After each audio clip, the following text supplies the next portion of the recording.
हादसे में railway board की तरफ से बड़ी जानकारी सामने आई है। बोर्ड का कहना है कि बालासोर में केवल एक ट्रेन कोरोमंडल एक्सप्रेस ही पटरी से उतरी। इसके बाद वो दूसरे ट्रैक पर खड़ी मालगाड़ी से जा टकराई। रेलवे बोर्ड में ऑपरेशन एंड बिजनेस डेवलपमेंट की मेंबर जया वर्मा सिन्हा ने प्रेस कॉन्फ्रेंस में ये जानकारी दी। उन्होंने बताया कि एक्सीडेंट केवल कोरोमंडल एक्सप्रेस के साथ हुआ, जिससे दूसरी ट्रेनों को भी नुकसान हुआ।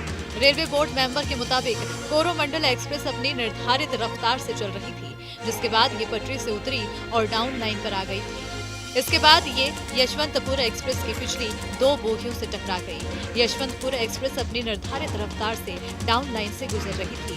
जया वर्मा सिन्हा ने बताया कि इस रूट पर 130 किलोमीटर प्रति घंटे की रफ्तार से ट्रेन गुजर सकती है। कोरोमंडल एक्सप्रेस के लिए भी 130 किलोमीटर प्रति घंटे की रफ्तार की अनुमति है। हमारे स्पीडोमीटर रिकॉर्ड के मुताबिक कोरोमंडल एक्सप्रेस 128 किलोमीटर प्रति घंटे की रफ्तार पर थी। हमारे हर एक लोगों में स्पीडोमीटर होता है। उस स्पीडोमीटर का चार्ट, उसकी हिस्ट्री कि वो कितने स्पीड पे, किस किलोमीटर पे, किस सेकंड पे चल रहा था, that comes out, that you can take out. That speedometer graph has been taken out and he was within his speeding limits. He is allowed, ये हाई स्पीड सेक्शन है, 130 kilometre permitted है यहाँ पे। इस train के लिए भी 130 kilometre per hour permitted है। He was at 128 kilometre per hour.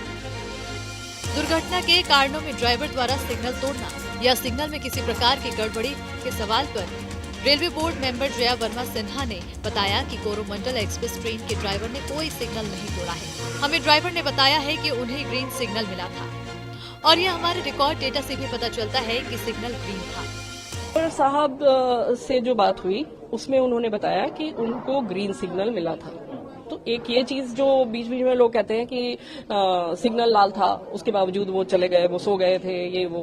तो लेट मी क्लैरिफाई, हमारा स्टाफ जो है वो लिटरली अपनी जान को हथेली पे रख के सारे पैसेंजर्स की जान को साथ में लेके जाता है अपनी जिम्मेदारी के साथ। उसने लाल पे सिग्नल नहीं पास किया, ना उसने ओवर स्पीडिंग की। उन्होंने बताया, इससे पहले उनको बहुत चोट लगी है, पर उन्होंने साफ बताया कि सिग्नल ग्रीन था। और ये कि सिग्नल ग्रीन था, ये हमारा जो डेटा का रिकॉर्ड है, जो कि एकदम फाइनल रिकॉर्ड रहता है, एंड अगेन वो सील्ड रिकॉर्ड है, क्योंकि वो भी एक पार्ट है इंक्वायरी का। वो रिकॉर्ड भी ये दिखाता है कि सिग्नल ग्रीन था। तो पहली चीज, लाल पे सिग्नल पास नहीं किया। मामले की जांच को लेकर पूछे गए सवाल पर रेलवे बोर्ड मेंबर ने कहा कि कमिश्नर रेलवे सेफ्टी मामले की जांच कर रहे हैं और जब तक जांच पूरी नहीं हो जाती है, हम किसी भी तरह से किसी निष्कर्ष पर नहीं पहुंच सकते हैं, न ही हम सबूतों को सामने ला सकते हैं। उन्होंने बताया कि हम साफ कर रहे हैं कि दुर्घटना सिर्फ कोरोमंडल एक्सप्रेस की हुई है, जो सबको समझने की जरूरत है। ये कहना गलत होगा कि और ज्यादा ट्रेनों के बीच टक्कर हुई है। Highest court of inquiry is the Commissioner of Railway Safety. They are doing the inquiry. The CRS is there. He is stationed there. He is doing the inquiry. That is the final court of inquiry for us. वो supreme court है हमारा, और उसमें inquiry चल रही है। Prima facie हम सबको पता है कि क्या हो सकता था, क्या हुआ है, प्रोबेबली क्या हुआ है, लेकिन ये एक प्रॉपर इंक्वायरी चल रही है, जो कि एक लीगल प्रोसीजर है। एंड एक सब्जुडिस केस में we are not at a liberty to share the witnesses comments, the evidence, the anything that can influence the inquiry adversely.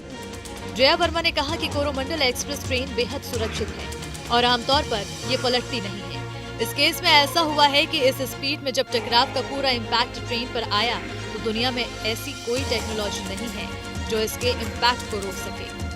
Iron से भरी हुई मालगाड़ी की सेंटर ऑफ ग्रेविटी और उसके भार के चलते इम्पैक्ट पैसेंजर ट्रेन पर आया।